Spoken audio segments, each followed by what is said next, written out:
He's joining us on the River Islands guest line. Hi, Greg. How are you today? Gentlemen, what's happening? We are doing great. We are doing better than the football team we talk about, that's for sure. I tell you what, we got a lot of stuff. Now, we've been talking, we've kind of been doing a Greg Cosell type of a show so far, the first hour and a half. Well, I don't know what that means. You'll have to share. I'll tell you, like it's a lot of DVOA and this ranking and that ranking. I don't do that. I watch the tape. I don't know what all those numbers mean. Well, but that's where you find that stuff is on the tape, Greg. That's where it is. It's all tucked in there like a cake. You know what I mean? It's in there. So here's one that we talked about yesterday, and I would love to get your reaction to whether this is circumstantial or if something was actually happening. In the first 8 games of the year, Brock Purdy attempted 29 throws of 20 yards or more, 3.6 per game in the first 8 games. The last 2 weeks, Greg, he has not attempted one. What are you seeing? Are you seeing defenses take that away? The receivers? What are you seeing with regard to downfield throws in recent weeks? Yeah, I think in this game in particular, last week, he did not see the field very well. There were throws to be made that he left on the field that were downfield throws. And I can't tell you why that he's not seeing it, but he has not been as decisive. There were specific plays that I made note of as I watched the tape where the route concept was there, the read was clean, and for whatever reason, he just didn't process it the right way, and he ended up not throwing balls that he should throw. So he did not play very well this week. And the number you just gave this past week was predominantly on him. He just did not see it the way he needed to see it.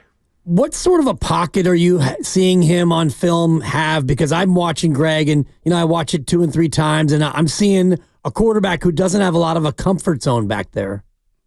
No, but a lot of that is also on him because, he's also leaving clean pockets a little bit too often. See, one of the things, and we talked about this earlier in the season, and one of the things that really stood out about this last year was two things really stood out. Number one, his ability to throw with unbelievable timing and anticipation. And that's one reason there were more downfield throws. And number two, his ability to recognize coverage rotation instantaneously and know exactly where to go with the football.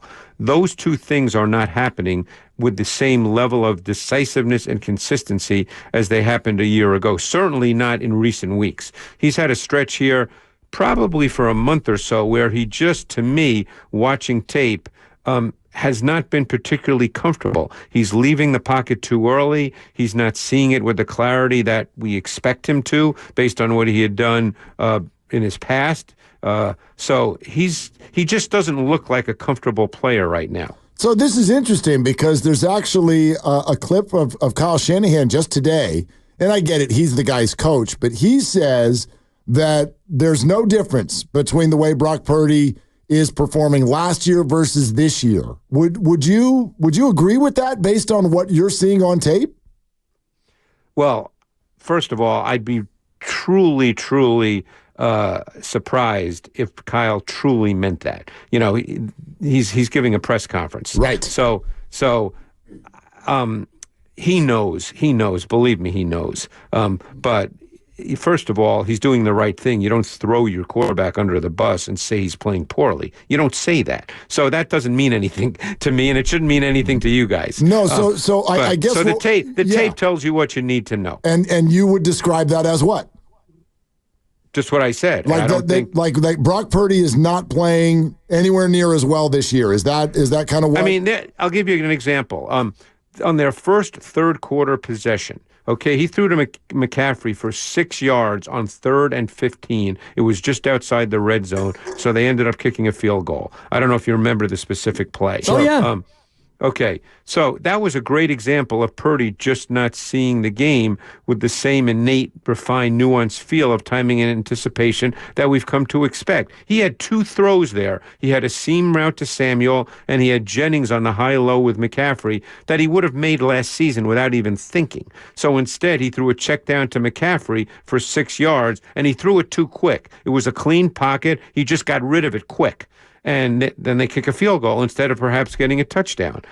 There was another case, and see, some of these occur when there's completions, so you don't think of them as, oh, maybe he didn't see it the right way, because some of them are completions, but there were too many dropbacks in this game in which, to me, and I've been watching the Niners, for years and years and years, as you guys know, in which I do not believe, and again, I'm not talking to Kyle, obviously, but where I believe he just did not process the route concept versus the coverage in the way that he needed to and with the necessary clarity. And I'm actually fascinated by the play before the one you referenced, 2nd and 19, where Purdy scrambles for 4 and he had McCaffrey open. So to me, that's another incident of him being a little tentative. And I wanted to ask you about the throw, 2nd and 11, that Debo was open on play action. And if they convert that, they probably move the chains and keep the ball. What did you see from the film as far as Brock and that throw?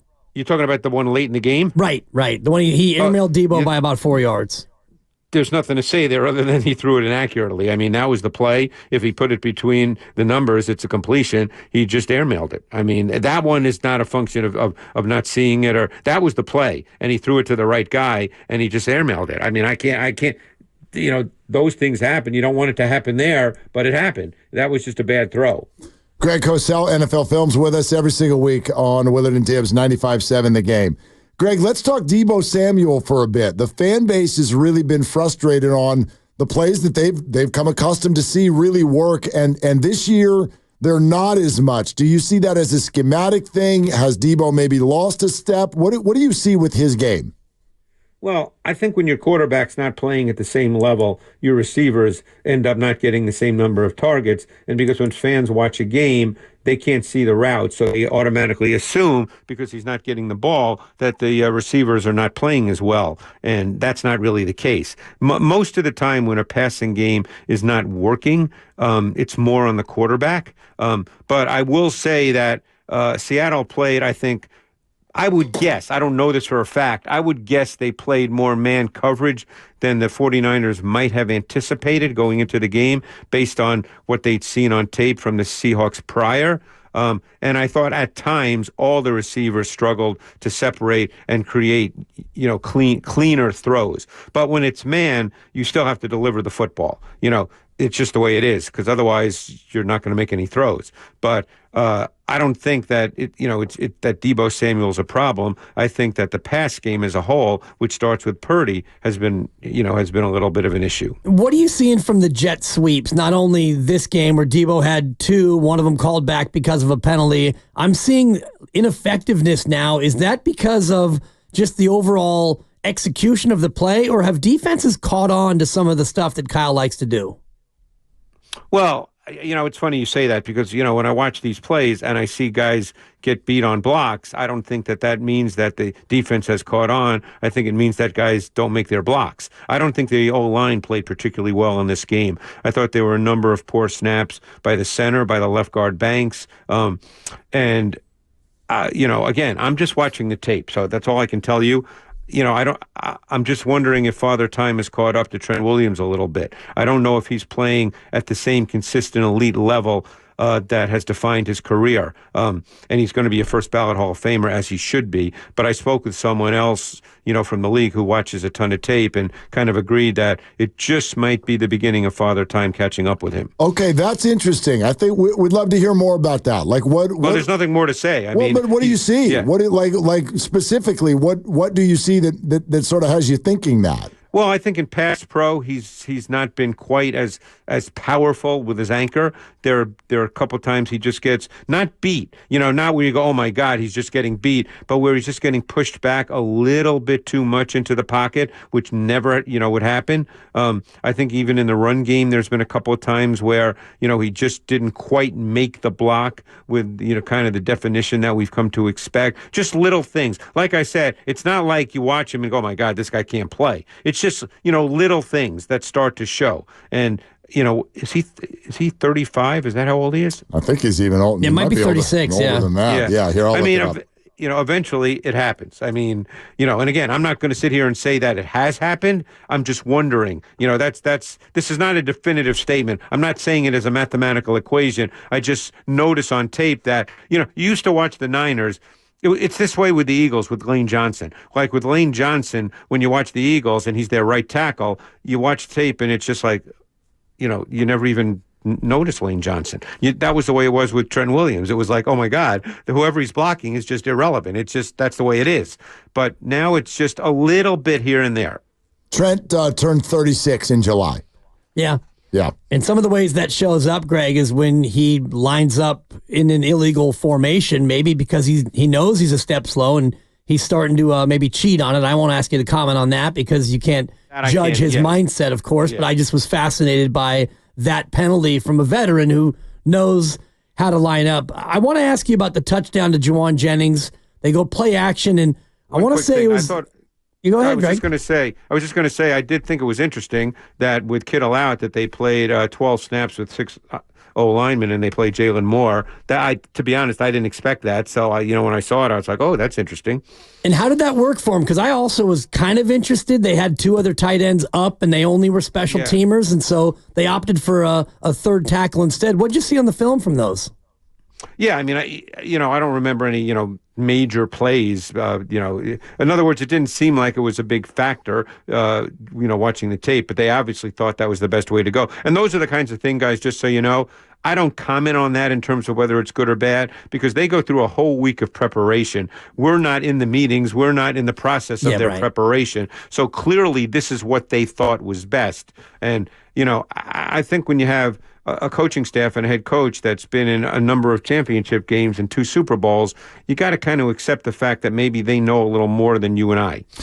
Greg, I'm wondering this. The data suggests that the Niners are still moving the ball pretty well until they get to the 20-yard line, and then things are really jamming up when it comes to the red zone, and they were so good at it last year. What are you seeing with the Niners inside the 20? Yeah, well, that's where we hope that McCaffrey becomes a factor, because obviously that's where he was a big factor a year ago, and that changes the way defenses play. So that's what we're hoping, as he continues to get his kind of feet wet and, gains, a little more just for the feel of the games. Because I don't think he looks badly. I just think it's a matter of, getting acclimated to playing, in NFL games. So that's what the hope is, because, teams that can run the ball, particularly in the low red zone, that really helps. That's how you score touchdowns, because the passing game is hard. The passing game becomes schematic. Like the touchdown to Jennings, which you mentioned, right. That's a schematic play. And it worked really, really well. But you have to run a lot of schematic stuff because there's just not a lot of space. And as part of that scheme in that moment, having Christian McCaffrey out there, so the play action becomes much more of a viable threat. Well, it can. I mean, but it depends on what your play call is. Like on that Jennings touchdown, Jennings was in a wing alignment, and he showed blocking. And they were playing man-to-man, Seattle, and Love, who, by the way, had a really good game. They played a ton of what we call big nickel with 3 safeties. I almost felt like in this game, Mike McDonald deployed Love in the way he deployed Kyle Hamilton with the Ravens. They're not exactly the same player, obviously, but I thought there was an element of that to the way in which he deployed Love playing with their 3 safety personnel. But so Jennings blocked. So Love put his eyes in the backfield thinking it was a run play. And then, Purdy did the play action boot left, and Jennings just leaked out, and Love was stuck inside. So that's a schemed play from 3 yards out. Who knows? Maybe because it's 2nd and goal, a year ago they probably hand that off to McCaffrey. Greg Cosell with us, Willard and Dibs, NFL Films. Greg, if you noticed, and this is kind of like reflective of the fan base, I think, right now, we've had this entire conversation solely about the Niners offense.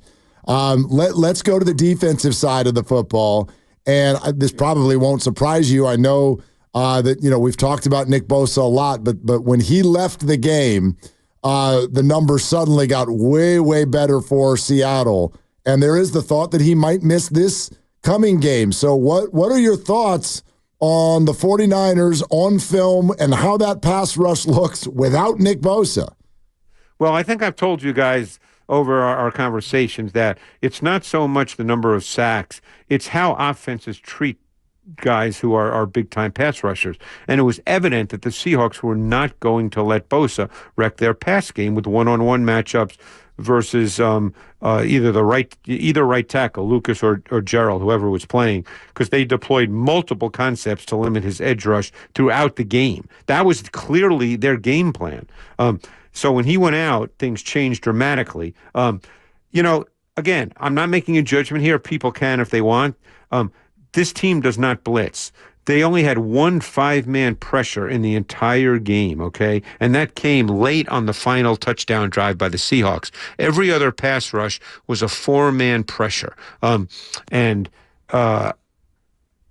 And that's the way they've essentially been all year. They have the lowest blitz rate of any team in the league. So that's the way they've chosen to play. Now, one can sit here and debate, they need to do a little more blitzing. You can debate that, and maybe they'll do that, particularly if Bosa is out. But we'll see. But that's the way they have played pretty much all season. And when he went out, clearly things changed. When you look at the secondary and their performance, I was trying to watch the tape and just see if there was ever a snap where they were coming up and playing press. What do you see from these corners, Greg? Because I see a team that likes to play 6 or 7 yards off almost all the time. Yeah, that's kind of the way they play. They're not a heavy press man team. I don't know. Again, that could change too, because as we've discussed, Renardo Green, when he's the rookie who plays now at left corner. It'll be interesting when Ward comes back, what they do. But anyway, the point is that Green, in 2 years at Florida State, was a heavy press man corner because that's the way Florida State played. They were a heavy press man defense. So that's Green's background and his experience. So they play that every once in a while, but that's not really foundationally how they play with their corners. What would you say is the challenge with that group going against Jordan Love? Incredibly talented, in and out of the lineup with injuries this year. Has a lot of turnovers, a lot of interceptions in just 8 games. Like, what have you seen from him on film this year that will challenge the Niner defense? Well, they're pretty complete offense because they run the ball really well. Josh Jacobs is a really good back. He's got a physical presence to him. He's got short area burst. He's just a really good back. And the run game is pretty much their starting point. Love is incredibly gifted. He's probably, in terms of pure physical gifts, top 5 in the league. But he can be a little reckless. He can be a little undisciplined, but he's very aggressive. That's his mindset, and that's the way it plays out. So he's going to turn it loose. So you have to be aware of that. He's not a check down guy. And when I say that, I don't mean he never checks it down, but I mean he's going to turn it loose. He's not risk averse. Let's put it that way. So he will push the ball down the field, and they will call plays to do that. He's got a big arm, like I said. He's really gifted, and he's big. He's 6'4", 220. So you're dealing with a very, very physically and athletically gifted player who's very aggressive in the way he sees the game. How do they go about inflicting damage in the pass game from what you've seen on film? They have a lot of different weapons. Do they play mostly 11 personnel with the 3 wide receivers? How do they go about it, Greg? They'll play a good amount of 12, but Jaden Reed is the most interesting guy because they are a heavy motion team in many ways like the Niners, and Jaden Reed is their predominant motion player. So they do a lot of things with multiple motions with him. And by the way, when you go in motion, it's not just the pass game. A lot of times when you go in motion with someone crossing the formation, maybe returning, is you're trying to move second-level defenders, and what that does is it impacts run support. So you have to have a plan for all that going in.